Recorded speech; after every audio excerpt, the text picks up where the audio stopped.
세계적인 이 복음 전도자였던 드와이트 무디라는 분이 있습니다. 굉장히 유명한 복음 전도자인데요. 미국의 어느 중소도시에서 이제 전도 대회를 하게 됐는데 이 전도 대회 며칠 전에 이제 그곳에 도착을 했습니다. 그런데 다음 날 아침 신문에 이렇게 기사가 떴습니다. 교만한 전도자 무디, 이런 제목의 이제 신문 기사가 뜬 거예요. 이 무디가 기자들의 이제 인터뷰 요청을 여러 사정 때문에 이제 거절을 했었는데 그것 때문에 화가 난 기자들이 예나 지금이나 기자들의 습성 가운데 그런 게 있는 것 같아요. 그것 때문에 기자들이 화가 나서 그렇게 기사를 쓴 거죠. 그 기사를 본 무디의 이 동역자들과 스태프들이 굉장히 이제 분노를 했습니다. 무디 선생님 가만히 있으면 안 됩니다. 이거는 강력하게 항의를 해야 됩니다. 그런데 무디가 가만히 그 기사를 읽고 나더니 껄껄 웃으면서 이렇게 말했다고 합니다. 기자들이 저를 잘 모르나 봅니다. 저는 이 기사보다 훨씬 더 교만한데 이만하면 기자분들이 저에 대해서 너무나도 잘 써주신 것 같습니다. 여러분 같으면 어떻게 했겠습니까? 교만한 목사 전병규 이렇게 해서 기사를 누가 썼다면, 여러분에서 교만한 아무개 하면서 누군가가 막 글을 올렸다면 우리의 마음은 어땠을까요? 여러분, 성경이 한결같이 우리 인간에 대해서, 저와 여러분에 대해서 가르치는 게 있습니다. 그게 뭐냐면 우리는 우리가 생각하는 것보다 훨씬 더 악하다는 거예요. 훨씬 더 교만하다는 거예요. 이 사실을 우리는 신앙생활 하면서 조금씩 배워가요. 혹시라도 한 번도 아직 이 사실을 깨닫지 못했다면 오늘 하나님의 성령께서 저와 여러분에게 이 사실을 알 수 있는 은혜를 주셨으면 좋겠습니다. 저와 여러분이 성경을 읽는 중요한 목적 중에 하나가 뭐냐면 성경 속에 있는 우리의 구주, 우리의 그리스도를 만나는 것뿐 아니라 내가 왜 그분을 만나야 되는지, 내가 얼마나 죄인인지, 악한 사람인지, 교만한 사람인지를 성경을 통해서 발견하고 깨닫고 우리의 마음을 그리스도께로 돌리기 위해서 우리가 성경을 읽는 거거든요. 여러분, 내가 교만하다는 것을 깨달아야지요. 내가 정말 내가 생각하는 것보다 훨씬 더 악한 죄인이구나 하는 것을 깨달아야지 우리는 회개할 수가 있습니다. 그리고 예수님을 붙잡을 수가 있어요. 우리 기독교 신앙은 그런 사람들에게만 참 의미가 있습니다. 나는 괜찮다고 생각하는 사람, 나는 그래도 다른 사람들보다는 그래도 좀 낫지 않나 하는 사람들, 그런 사람들에게 기독교는 아무것도 할 수가 없습니다. 우리 기독교 신앙은 나는 참 나쁜 사람인데, 나는 참 소망이 없는 사람인데, 나는 참 악하고 교만한 사람인데 나는 어떻게 하면 좋습니까? 라고 묻는 사람에게 우리 기독교 신앙은 답을 제시하죠. 그 답이 바로 예수 그리스도입니다. 오늘 본문에서 우리 주님은 제자들에게 이렇게 말씀하셔요. 오늘 1절에 보니까 너희는 마음에 근심하지 말라. 하나님을 믿으니 또 나를 믿으라. 여러분, 제자들이 지금 뭐하고 있어요? 근심하고 있어요. 근심하는 제자들에게 우리 주님이 하나님을 믿고 또 나를 믿으라 그렇게 말씀하시는 거예요. 여러분, 왜 제자들이 근심하고 있었을까요? 오늘 우리가 14장을 읽었는데요. 13장에 보면은 우리 주님이 가룟 유다가 배신할 것을 말씀하시고 실제로 가룟 유다는 그때 뛰쳐나갑니다. 제자 공동체를 떠나서 그는 예수님을 팔아넘기기 위해서 그는 밖으로 나가버려요. 뿐만 아니라 베드로가 우리 주님을 배신할 것도 말씀하세요.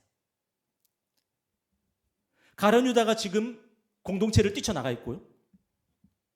조금 있으면 대제사장의 부하들을 데리고 예수님을 잡으러 올 것이고, 베드로는 어떻습니까? 예수님께서 네가 나를 배신할 거야 라고 말씀하니까 베드로가 뭐라 그러냐면은 주를 위하여 내 목숨을 버리겠습니다 그래요. 다시 한번 충성맹세를 해요. 그런데 우리 주님의 대답이 무엇이었을까요? 너무나도 유명한 말씀. 닭 울기 전에 네가 3번 나를 부인할 거야. 여러분, 베드로가 주님을 부인한다는 것은 무엇을 의미하냐면 다른 제자들은 볼 것도 없다는 거예요. 베드로는 제자들 중에서도 늘 수석이었거든요. 늘 학점이 최고였거든요. 늘 실습 시간에 가장 좋은 모습을 보여줬거든요. 그런 베드로가 닭 울기 전에 3번 나를 부인한다. 완벽하게 나를 부인한다. 여러분, 다른 제자들은 볼 것도 없다는 것입니다. 제자들은 예수님을 중심으로 한 자신들의 공동체가 정말 굳건하고 끈끈하다고 늘 자부했습니다. 그리고 이스라엘의 우리가 새로운 대안이고 새로운 소망이야. 그렇게 자신들을 자화자찬했습니다. 그런데 그런 우리가 주님을 부인하다니, 주님을 배신하다니, 주님을 팔아넘기다니, 어떻게 이런 일이 있지? 주님은 제자들이 자신을 배신할 것을 예고하셨고요. 그리고 제자들과 작별해야 된다고 말씀하시는 거예요. 제자들은 마음의 근심으로 눌려졌고 그들은 두려움과 공포에 지금 사로잡혀 있는 거예요. 낮이 끝이 나고 있고 드디어 밤이 찾아오고 있는 거죠. 여러분, 그렇다면 왜 제자들은 예수님을 배신하고 예수님을 부인할 수밖에 없었을까요? 여러분, 왜 제자들은 실패할 수밖에 없었을까요? 그것은 바로 그들이 교만했기 때문이에요. 그들이 자기 확신이 너무 강했기 때문이에요. 다시 말해서 자기들이 어떤 사람인지 잘 몰랐던 거예요. 여러분 혹시 여러분이 누군지 아십니까? 제가 어릴 때 참 은혜 받았던 노래가 있는데, 내가 왜 이러는지 몰라, 도대체 왜 이런지 몰라. 평소 때는 괜찮은 사람이었는데 어떤 상황이 딱 주어지면은 진짜 내가 왜 이러지? 내가 이런 사람이었나? 할 정도로 나의 또 다른 모습을 발견하게 되는 거죠. 내가 어떤 사람인지 모르고, 내가 어떤 사람인지 모르면서 나에 대한 확신을 가지고 살아가는 게 이게 뭐예요? 이게 교만이잖아요. 제자들은 주님을 따르기 위해서 주님을 굳게 믿고 의지해야 했는데, 하지만 그들은 자기들의 힘으로, 자기들의 능력으로, 자기들의 노력으로 주님을 따르고 있었던 거예요. 그러니까 그 결과는 반드시 무엇이었을 수밖에 없냐면 주님을 배신하고 주님을 부인할 수밖에 없었던 거예요. 그들은 겸손해야 했지만 그들은 자기들이 왜 겸손해야 하는지를 몰랐어요. 그래서 실패한 거예요. 아니면 어쩌면 그들은 실패해야만 했던 거예요. 그래야만이 다시 주님을 믿고 의지할 이유를 발견할 수 있으니까. 실패하지 않으면 주님의 이름을 불러야 될 이유를 몰라요. 실패해보지 못하면 기도해야 될 이유를 몰라요. 어거스틴이 이런 말을 했습니다. 첫째도 겸손, 둘째도 겸손, 셋째도 겸손. 어거스틴이 그리스도인은 어떻게 살아야 되냐라는 질문 앞에서, 그리스도인은 어떤 사람이어야 되는 질문 앞에서 어거스틴은 뭐라고 말했냐면 겸손, 처음부터 끝까지 겸손이라고.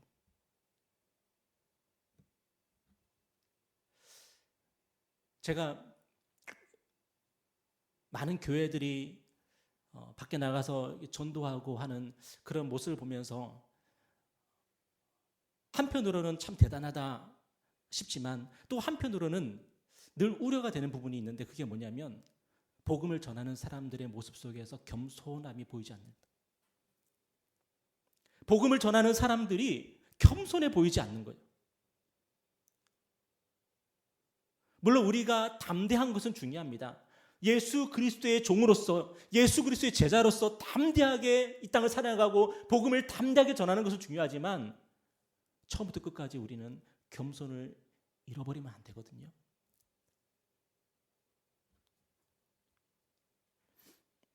제가 며칠 전에 인사동에 가게 되었는데 인사동 초입에 무슨 음악 소리가 들려요. 근데 어디서 많이 듣던 음악 소리예요. 어르신들이 모여서 찬송가를 크게 틀어놓고 거기서 전도를 하고 있는데, 모르겠어요. 제가 믿음이 없어서 그런지 모르겠지만 그 인사동 거리가 정말 아름다워야 될 거리가 그 전도하는 그 행사로 인하여서 뭔가 좀 밸런스가 깨진다, 분위기가 좀 깨진다라는 그 느낌을 받았어요. 제가 잘못 생각한 건지 모르겠습니다만, 여러분, 신앙생활이 뭐냐고 물으신다면 신앙생활은 겸손입니다. 겸손 외에 다른 아무것도 아니에요. 겸손은 기차의 철로 같아서 우리는 겸손하지 않으면 신앙생활을 단 1분 1초도 할 수가 없습니다. 그런데 문제는 겸손하게 되는 것이 우리가 할 수 있는 영역이 아니라는 거예요. 오늘 내가 겸손해야 된다고 배웠으니까 오늘 내가 이제 겸손해야지. 여러분, 근데 겸손은 우리가 겸손하려고 해서 되는 게 아니라는 거예요. 겸손은 어쩌다 보니 겸손해지는 거지, 내가 겸손해야지 결심해서 겸손해지는 게 절대로 아니라는 거예요. 겸손은 우리가 할 수 있는 게 아닙니다. 우리가 어떻게 겸손해질까요? 주님을 배신하고요, 주님을 부인하면서 겸손해져요.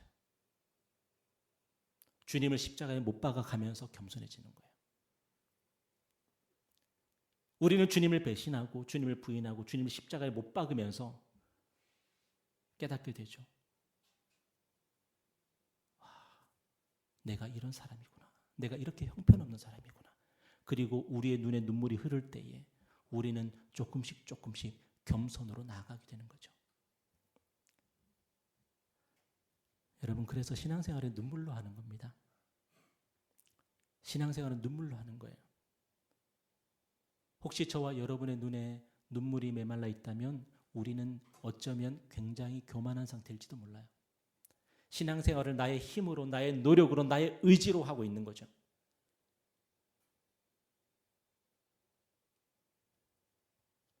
그래서 우리 주님은 제자들에게 뭐라고 말씀하셨냐면, 왜 나를 배신하냐, 왜 나를 부인하냐 하지 않으시고, 다시 한번 1절을 보니까 뭐라고 말씀하세요? 너희는 마음에 근심하지 마라.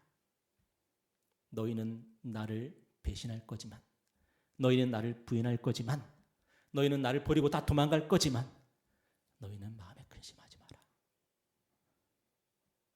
그리고 뭐라고 말씀하세요? 하나님을 믿고 또 나를 믿어라. 우리 주님은 나를 배신하지 마라, 나를 부인하지 말라 그렇게 말씀하시는 것이 아니라, 오히려 너희들은 나를 배신하게 될 거야, 나를 부인하게 될 거야, 나를 버리고 다 도망칠 거야. 그런데 주님은 그 모든 사태를 철저하게 단속하면서 차단하시는 것이 아니라, 그 후에 너희들이 돌이켜서 다시 한번 나의 제자로 살아가기를 축복한다, 그렇게 말씀하시는 거예요. 왜 주님은 제자들이 우리 주님을 배신하고 부인하는 것을 내버려 두십니까? 그 경험 없이는 주님의 제자로 살아갈 수가 없기 때문이에요. 내가 예수를 십자가에 못 박았다라는 그 고백 없이는 우리 주님의 은혜를 체험할 사람, 경험할 사람 아무도 없습니다.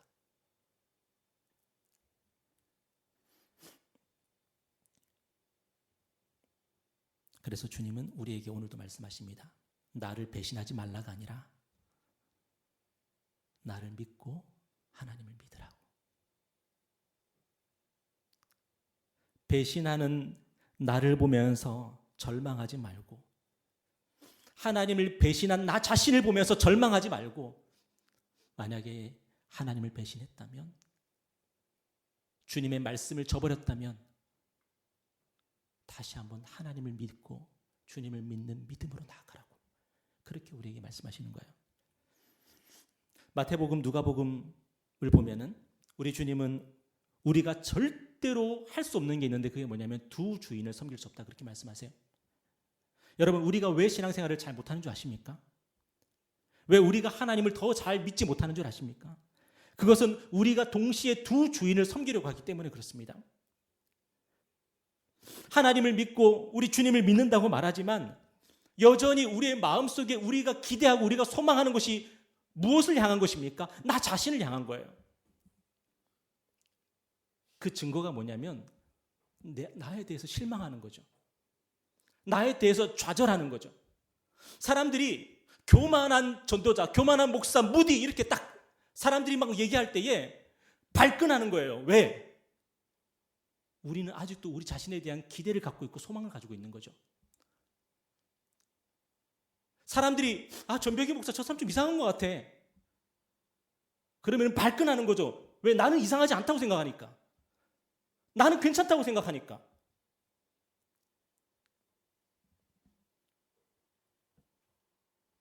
우리는 하나님을 믿는다고 말하지만 사실은 우리의 마음 깊은 곳에서 누구를 믿고 있어요? 나를 믿고 있는 거예요. 나를 신뢰하고 있는 거예요.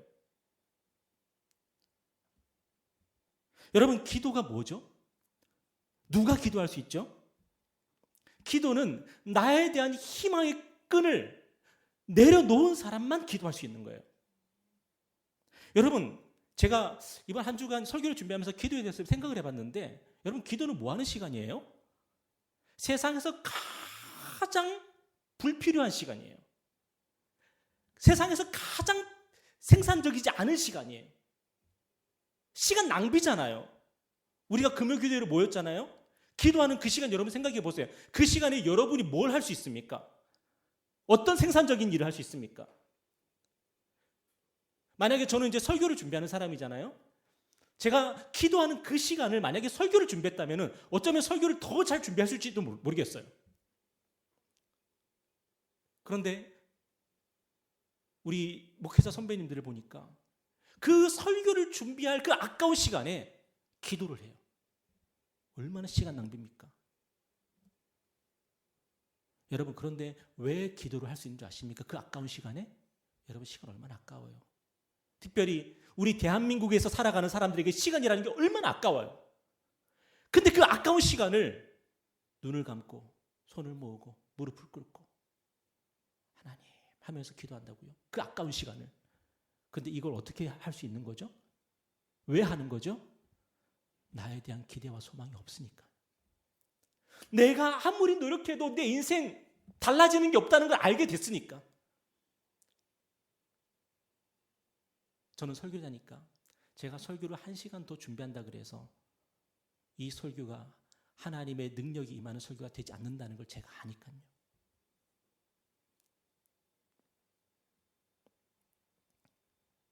그래서 기도는 뭐냐면 기도는 하나님께 드리는 항복 문서입니다. 하나님, 제가 항복하겠습니다. 하나님, 저는 하나님의 것입니다. 저의 왕관을 벗겠습니다. 하나님이 저의 왕이십니다. 이게 기도예요. 물론 그렇지 않은 기도를 하는 사람도 많이 있지만 기도를 통해서 자기 의를 내세우는 바리새인처럼 자기 의를 내세우는 사람도 물론 많이 있지만 진정한 기도는 하나님께 항복하는 거예요. 하나님, 제가 조금 더 설교 준비한다 그래서 교회가 바뀌는 거 아닙니다. 하나님이 역사하시는 거 아닙니다. 하나님, 설교 준비하는 이 시간 내려놓고 하나님께 엎드리겠습니다. 하나님 도와주십시오. 하나님께 항복하기 싫은 사람은 기도 못합니다. 왜? 그 시간이 너무 아깝거든요. 이 시간에 내가 TV를 볼 수도 있고 스마트폰을 할 수도 있고 내가 운동을 할 수도 있고 내가 사람을 만날 수도 있고 얼마나 할 게 많은데. 오늘 본문의 제자들은 지난 3년 동안 주님을 충성스럽게 따랐습니다. 그런데 그런 제자들의 모습을 만들어낸 것은 무엇이었습니까? 예수님을 그렇게 충성스럽게 따랐던 그 제자들, 무엇으로 그것이 가능했습니까? 주님을 향한 믿음이었습니까? 아니면 자신들의 노력과 열정이었습니까? 대부분 자신들의 노력과 열정이었다는 거예요. 그들은 아직도 자기 자신들에 대한 기대와 소망을 품고 있는 거죠. 주님을 따른다고 하면서도. 그러니까 주님을 따르는 그 여정에서 그들은 뭘 했습니까? 내가 더 높다. 아니다. 제가 더 뛰어나다. 아니다. 제가 전도하는 거 봐라. 제가 최고다. 아니다. 제가 말씀을 달달달 외우는 거 봐라. 제가 최고다. 제자들은 서로 싸우는 거예요. 누가 더 높으냐.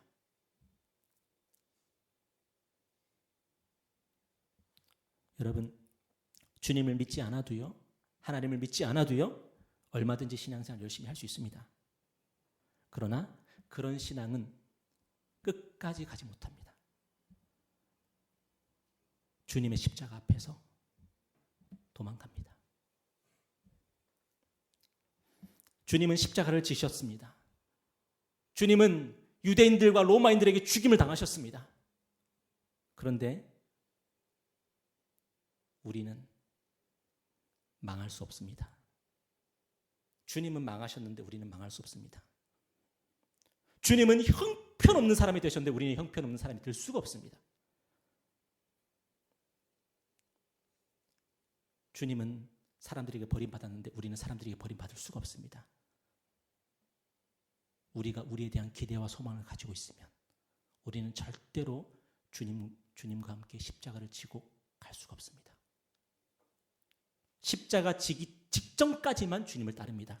십자가 지실 때는 우리는 주님을 도망갑니다.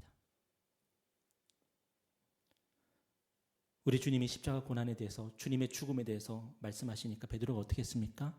주님의 멱살을 잡았습니다. 주님, 여기까지 왔는데 이건 아니죠. 주님, 여기까지 우리가 어떻게 왔는데 주님, 이건 아닙니다. 우리 주님 뭐라고 말씀하셨어요? 사탄아, 내 뒤로 물러가라. 여러분, 오늘 저와 여러분 이런 사탄의 모습을 가지고 신앙생활을 하고 있지는 않습니까? 신앙생활을 하는데 어떻게 해요? 멋있게 하려고 그래요. 신앙생활을 멋있게 하려고 그래요. 신앙생활을 해서 내가 잘 됐다고 말하고 싶은 거예요. 신앙생활을 해서 내가 이렇게 됐다라고 사람들에게 보여주고 싶은 거예요.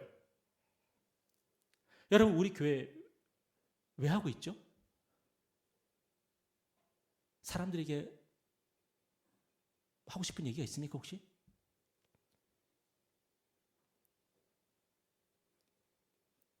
우리는 그 얘기하려고 교회 하는 거 아니죠. 사람들에게 보여주고 싶어서 예수 믿는 거 아닌데. 근데 우리는 그거 하려고 예수를 믿어요. 그러니까 하나님께서 우리에게 하나님의 영광을 위해서 망하라 그러면 망하지를 못하는 거예요. 하나님의 영광을 위해서 인간관계 다 끊어져야 된다 그러면 그걸 못하는 거예요. 하나님의 영광을 위해서 사람들에게 업신여김을 받아야 되는 그 순간에 우리는 절대로 자존심을 꺾지를 못하는 거예요. 베드로는 그동안 겸손한 척, 순종한 척, 내가 수제자야, 자타가 공인하는 수제자는 바로 나야 했지만 결국 십자가 앞에서 그는 그의 실체가 드러나고 말았습니다. 오늘도 우리는 하나님의 말씀으로 우리 마음을 풍성하게 채우지 않고도 참 잘 살아가죠. 그죠? 하나님의 말씀으로 내 마음을 채우지 않아도 우리는 너무 잘 살아갑니다. 내 마음의 왕좌에 누가 앉아 계실까요? 하나님이실까요? 아니면 나 자신일까요? 오늘 받을 은총 위에 하나님께 호소하지 않아도 우리는 너무 잘 살아갑니다. 왜 그럴까요? 우리가 이 땅을 살아가는 힘이 바로 내 힘이기 때문이에요. 하나님이 주시는 능력으로 내가 살아가는 것이 아니라 우리는 매일매일 나의 힘과 나의 노력과 나의 열정과 나의 타고난 재능을 가지고 우리는 살아가니까 기도할 필요가 없는 거죠. 결국 우리가 필연적으로 서게 되는 곳이 어디냐면 주님을 배신하는 자리입니다. 주님을 부인하는 자리입니다. 나는 저 사람 알지 못합니다. 그런데 오늘 본문을 통해서 우리 주님이 우리에게 뭐라고 말씀하세요? 하나님을 믿으니 나를 믿어라, 그렇게 말씀하시는 거예요. 우리는 우리가 형편없다는 사실조차 모를 수가 있습니다. 그 정도로 형편없는 거죠, 사실은. 제가 지금껏 사역해오면서 제가 설교를 준비하면서 생각을 해봤는데 제가 지금껏 살아오면서 또 사역을 해오면서 얼마나 많은 사람들이 저에 대한 뒷담화를 했을까요? 얼마나 많은 사람들이. 앞담화도 이렇게 많이 듣게 되는데 뒷담화는 얼마나 많았을까요? 근데 우리는 그거 모르고 살죠.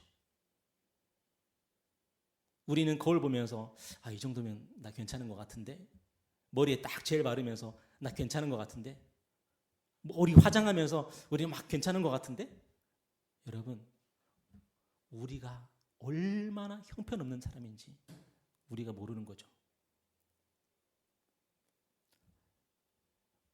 여러분, 얼마나 많은 사람들이 저 때문에 불편했을까요? 그리고 얼마나 많은 사람들이 저 때문에 불행했을까요? 우리만 몰라요. 우리 자신만 모르는 거죠. 내가 얼마나 많은 사람들에게 피해를 주고 살았는지를.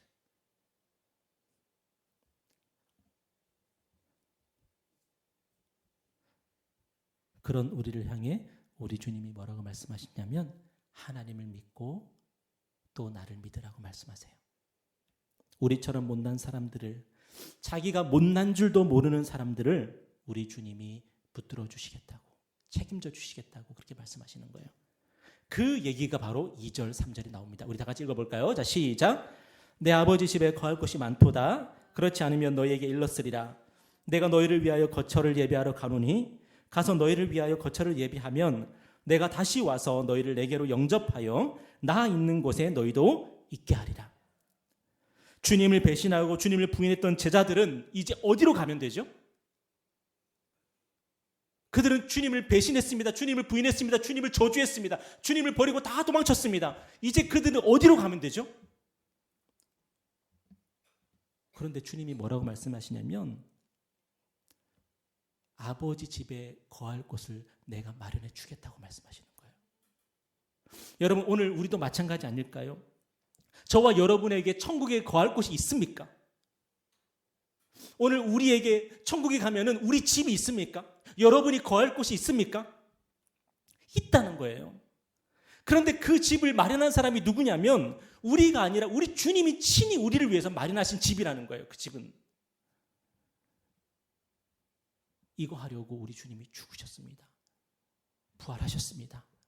승천하셨습니다. 이 모든 일을 우리가 거할 곳을 마련하기 위해서 그 모든 일들을 해주신 거예요. 우리는 천국에 들어갈 수 없는 사람들인데 그런 우리를 붙들어서 천국으로 집어넣어 주시겠다고 우리 주님이 말씀하신 거죠. 마지막으로 누가복음 14장 읽고 마치겠습니다. 한번 같이 읽어볼까요? 시작. 청함을 받았을 때에 차라리 가서 끝자리에 앉으라. 그러면 너를 청한 자가 와서 너더러 버시어 올라 앉으라 하리니 그때에 함께 앉은 모든 사람 앞에서 영광이 있으리라. 무릇 자기를 높이는 자는 낮아지고 자기를 낮추는 자는 높아지리라. 여러분, 우리는 이 말씀을 참 잘 지키죠. 그래서 음식점에 가면은 본능적으로 끝자리에 앉습니다. 가운데 자리에 앉는 사람 별로 없더라고요. 그런데 이 말씀이 그런 말씀입니까? 아닙니다. 여러분, 식사 초대를 받았지만 감히 부끄러워서 상석에 앉을 수 없는 그 마음이 무슨 마음이에요? 하나님이 기뻐하시는 마음이고 그 마음 가지고 우리는 천국에 들어가게 된다는 거예요. 여러분, 만약에 이 자리에서 단 한 사람이 천국에 갈 수 없다면 누굴 것 같습니까?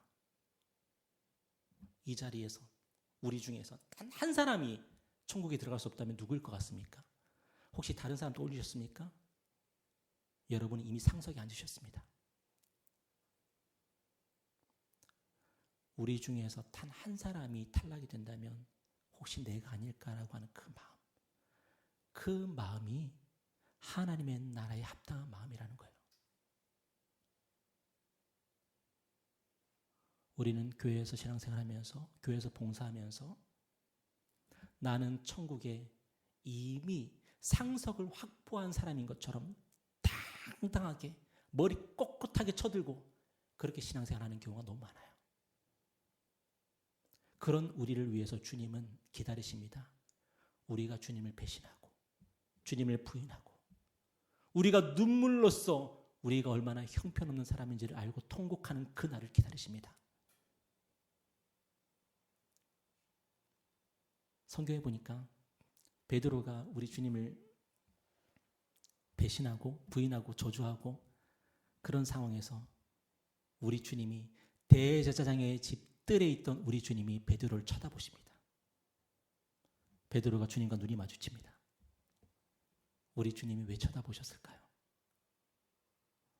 여러 가지 의미가 있겠지만 이제 시작이야. 이제 진짜 네가 나의 제자가 되는 거야. 이제 진짜 네가 내 은혜 아래 거하게 되는 거야. 베드로가 주님을 부인하고 주님을 저주했을 때 우리 주님의 머릿속에는 이미 그림이 다 그려졌을 거예요. 베드로를 찾아가셔서 아침상을 차려주시고 그에게 먹을 것을 주시면서 요한의 아들 시몬아, 네가 나를 이 사람들보다 더 사랑하느냐? 우리 주님의 계획 속에 그 모든 것들 그림이 다 그려졌을 거예요. 여러분,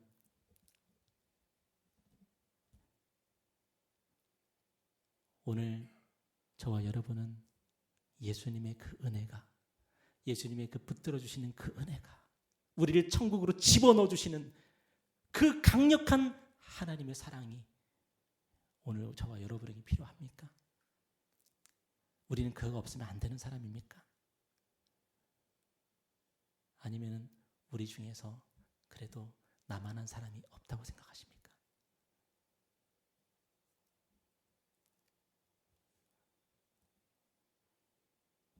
우리를 믿지 말고, 나 자신을 믿지 말고 여러분 하나님을 믿으십시오. 여러분이 주님을 배신하고 주님을 부인하고 주님을 저주했을지라도 끝까지 여러분을 사랑해 주실 하나님을 믿으십시오. 끝까지 여러분을 붙들고 하나님의 나라로 들어가실 주님을 믿으십시오. 그 믿음 가운데서 기도하며 주님을 섬기는 또 저와 여러분 되기를 주님의 이름으로 축원합니다. 기도하겠습니다. 주 나의 모습 보내 상한 나의 맘 보시네. 주 나의 눈물 안에 홀로 울던 마음 아시네. 주 사랑 내게 있네. 그 사랑이 날 채우네. 주네 내게 있네. 그네로 날 세우네. 세상 소망 다 사라져가도 주의 사랑은 끝이 없으니 살아가는 이 모든 순간이 주 은혜 힘을 나는 믿네. 주 나의 모습 보내. 주 나의 모습 보내. 상한 나의 맘 보시네. 주 나의 눈물 안에 홀로 울던 맘 아시네. 주 사랑 내게 있네. 그 사랑이 날 채우네. 주 내게 있네. 그네로 날 세우네. 세상 소망 다 사라져가도 주의 사랑은 끝이 없으니 살아가는 이 모든 순간이 주 은혜 힘을 나는 믿네. 세상 소망 다 사라져가도 주의 사랑은 끝이 없으니 살아가는 이 모든 순간이 주 은혜 힘을 나는 믿네. 세상 소망 다 사라져가도 주의 사랑은 끝이 없으니 살아가는 이 모든 순간이 주 은혜 힘을 나는 믿네. 살아가는 이 모든 순간이 주 은혜 힘을 나는